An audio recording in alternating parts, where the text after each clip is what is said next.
Allahu Akbar. Bismillahirrahmanirrahim. Alhamdulillah Rabbil Alamin. Assalamualaikum warahmatullahi wabarakatuh. Isang mapagpalayang araw po sa atin lahat, mga kaibigan. Ito po ang Kawal ng Demokrasya, Kawal D. Carbonell. Nagsasabing tayo po ay magpapatuloy ng ating pong pakikibaka sa kabila ng nararanasan po natin na crisis dito po sa ating bansa. Ang constitutional crisis ay nandito na po. Yung kinakatakutan natin baka nangyayari na. Ano-ano po ang naging sanhi nito? Ito po yung pong pagsakmal sa atin ngayon. Sakmal na tayo ng China. Sa ating pong pag-aanalisa, pag-aaral, pag-repaso, eh mukhang ang nagpapatakbo na ng ating pong bansa ngayon ay China.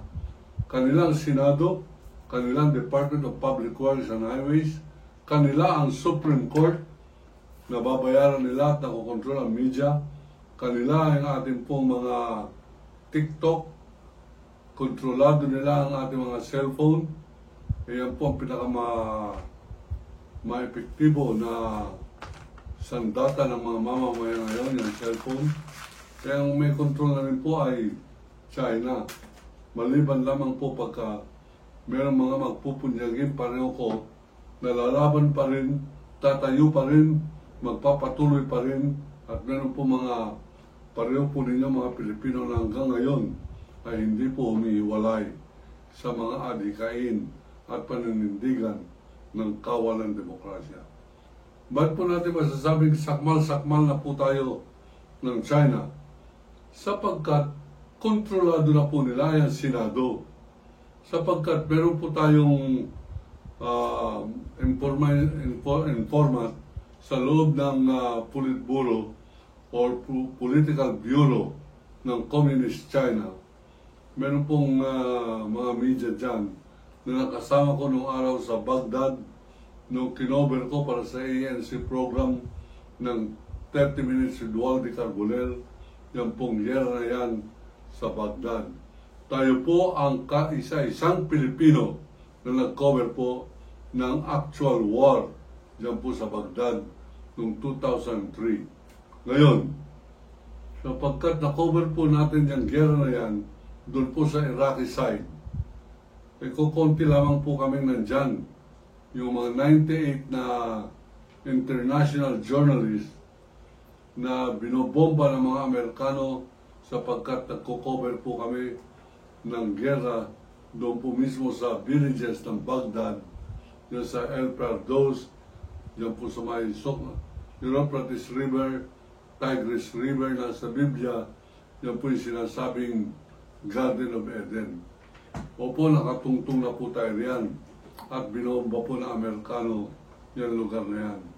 Kami po ng mga nakaligtas sa gera na yan ay para po naging isang fraternity. Masyadong mahigpit ang samahan. At kahit nasaan po silang lugar, ay yung pong isang kaibigan natin na international journalist, marunong po yung mag-Aliman, marunong mag-Chinese, mag-Mandarin. Kaya po siya na italaga bilang bureau chief ng kanilang media outfit sa Beijing. At ang kanya pong feedback sa akin, ang tingin nila hanggang ngayon na pinamana na ng tatay sa anak, ang panguluhan ng Pilipinas ay nasa ilalim ng Duterte. At Duterte, mga kaibigan, ang siyang kaibigan ni Xi Jinping, pinagtataka ko lamang bakit hindi po siya tinanggap bilang refugee o isang asylum seeker nung lumabas ang ICC warrant of arrest ni Rodrigo Roa Duterte. Ang isang mensahe po niyan ay ultimong China.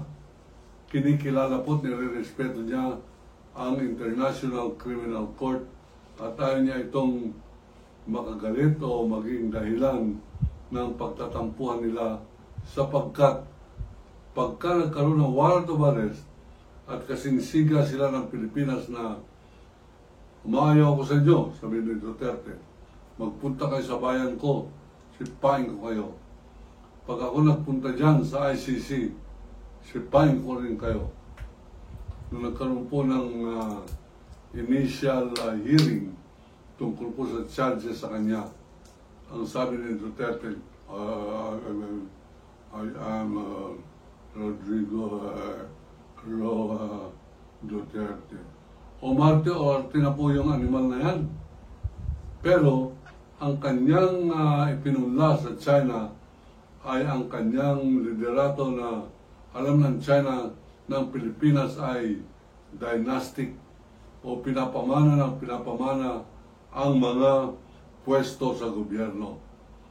Sa lahat ng lugar na yata, mga kaibigan, ang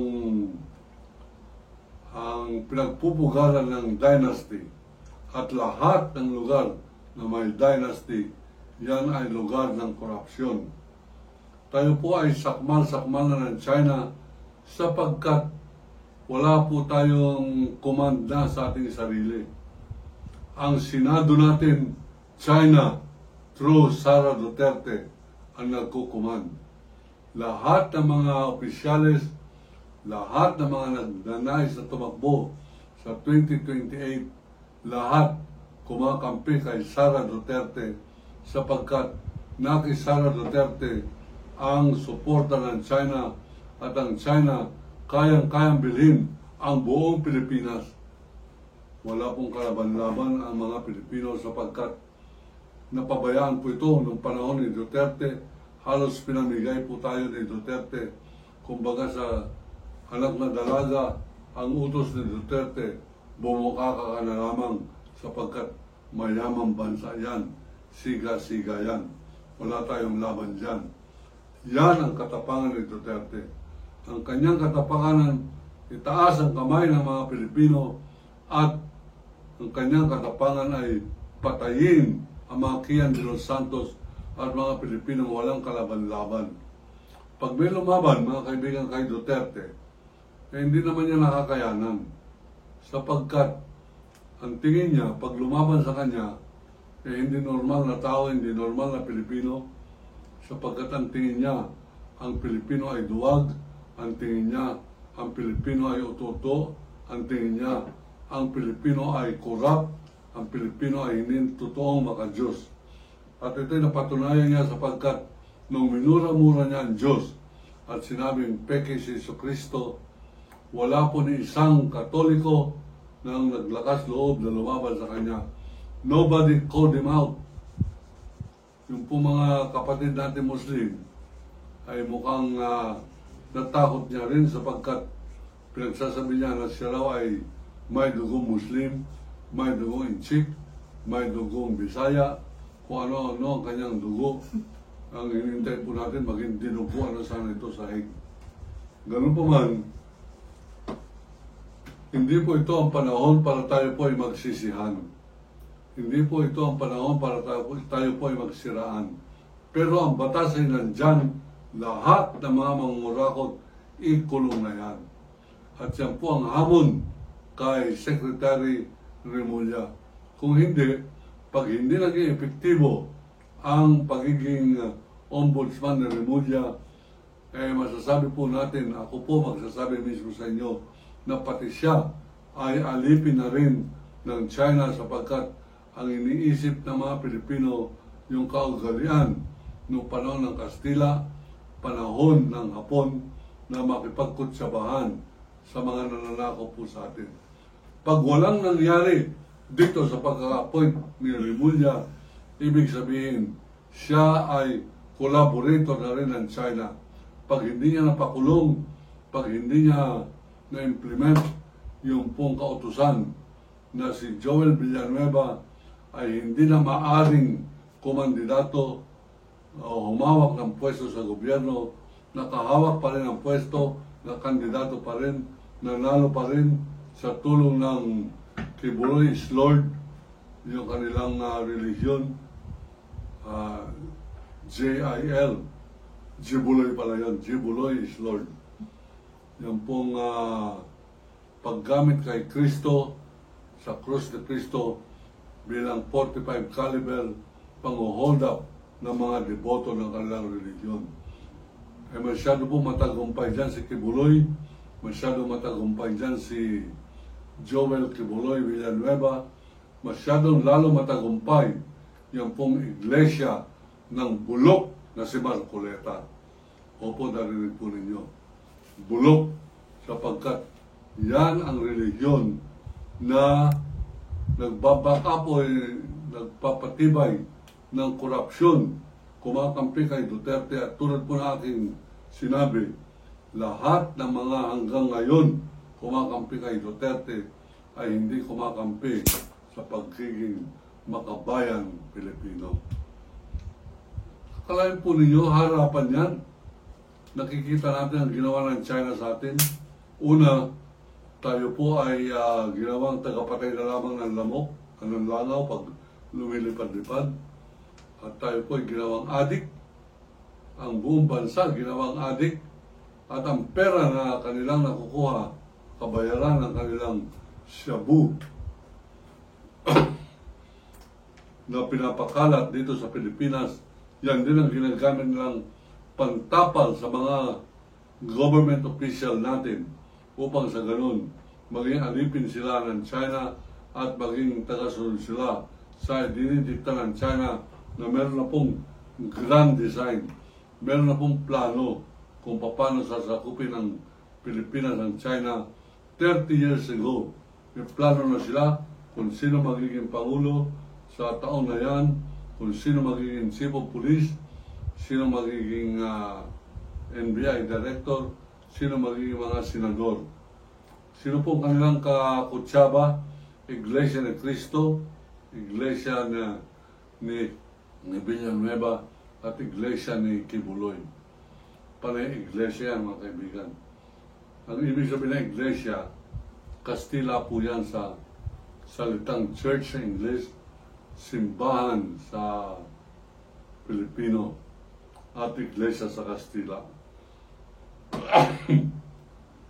Maliwanag na nagpapatakbo po ng ating bansa ngayon ay China.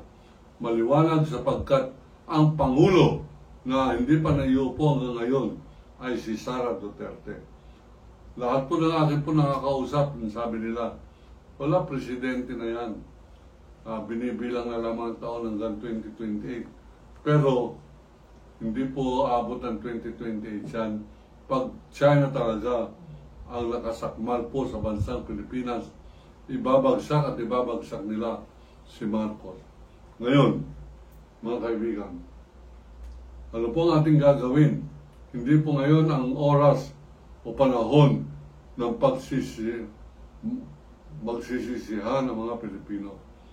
Ngayon, hinihingi ng panahon, magkaisa tayo sa layuning ililigtas natin ang ating konstitusyon, ililigtas natin ang ating bansa. Tayo po'y sinasakmal ng China. Kailangan natin mayroong leader. Kung wala po tayong leader, at ultimong si Bongbong Marcos, ay papabayaan nating ibagsak para si Duterte agad ang uupo bukas. Abay, nagkukulang po tayo bilang Pilipino na ipagtanggol ng ating bansa. Hindi man po ako bumoto kay Bongbong Marcos, pero sa ngayon, siya pa rin ang Republika ng Pilipinas na Pangulo at siya ay dapat po nating bigyan ng pagkilala at tulong na maglingkod sa ating bansa. Pag si Marcos nagpakita ng kanyang pagkiling sa mga insect sa pamamagitan ng pagkiling niya sa maling gawain ng Senado o maling gawain ng Kongreso o pagkiling niya sa pagnanakaw ng kanyang pinsan na si Romualdez, abay mag-aalboroto po tayo. Pero, ganun pa man, hindi po siguro ako masyadong magiging agresibo niyan. Sapagkat pag binagsak si Marcos, ang nakalagay sa ating po sariling batas, ang papalit ay demonyo. Yan ay si Sara Duterte. At ang sabi niya nga, magkita-kita tayo sa impyerno, sapagkat sa impyerno, ako pa rin ang magiging presidente. Sa ngayon, parang na pong ang impyerno ang ating pong bansa, ngunit tayo po ay hindi magpapailalim dito sa Satanas mula po sa Davao. Tayo po'y lalaban, tayo po'y maninindigan, at lahat kayo na naniniwala sa aking paninindigan, ipakalat po ninyo itong mensahe na ito para kumalat itong episode na ito ng mga Pilipino ay hindi naghahanap ng bagong leader. Ang mga leader ay nandito na, mga kaibigan. Nandiyan ang mga Risa Ontiveros, nandiyan ang mga Gerald Torre, nandiyan ang mga iba pang mga Vico Soto, Leni Robredo, Laila de Lima, Sereno, at ilang pang Pilipino hindi nakikilala, ngunit nandito sila. Yan po naman ay nire-red tag, yan ay pinapapatay, yan ay pinapakulong pa rin ng dilema, yan ay sinisipa sa pwesto pareho ng ginawa nila kay Torre. Mali po yan. Kung talagang nais ni Ginoong Marcos ang tulong, eh tutulong po tayo. Ito po ay pakalatin ninyo. Ito ang aking pong suggestion kay Ginoong Marcos. Makipag-ugnayan very closely kay Ombudsman Remulla upang iparamdam sa Pilipino na ang batas natin ay mayroon pa rin pangil at tayo ay hindi pa rin sumusuko sa China. Iparamdam po na mayroon po siyang liderato. Magpakita ka na ikaw ay may yagbols, Mr. President. Magpakita ka na ikaw ay mayroon tapang. Magpakita ka na ikaw ay leader ng Republika ng Pilipinas at ikaw ay hindi natatakot sa iyong mga aksyon. Yan po ang ating pong mensahe kay President Bongbong Marcos. Let the heads roll. Dapat po yung inyong sinabi sa SONA, mahiya naman kayo. Hindi, mali. Dapat magtusa na kayo at ako ang magpaparusa sa inyo. Dapat po hindi yung mahiya kayo, magdusa kayo. Yan ang mensahe po natin kay Ginoong Marcos. Pakalatin po ninyo ito, i-share ninyo. Yan po ang mensahe ng taong bayan. Mr. Marcos, panahon na, iligtas mo ang bansa, kumilos ka, magpakalalaki ka, maging pangulo ka. Huwag yung mahiya kayo, magdudusa na kayo. Ngayon, yan ang mensahe po natin. Ako po ang kawal ng demokrasya ng sasabing, iniibig ko ang Pilipinas. China, layas,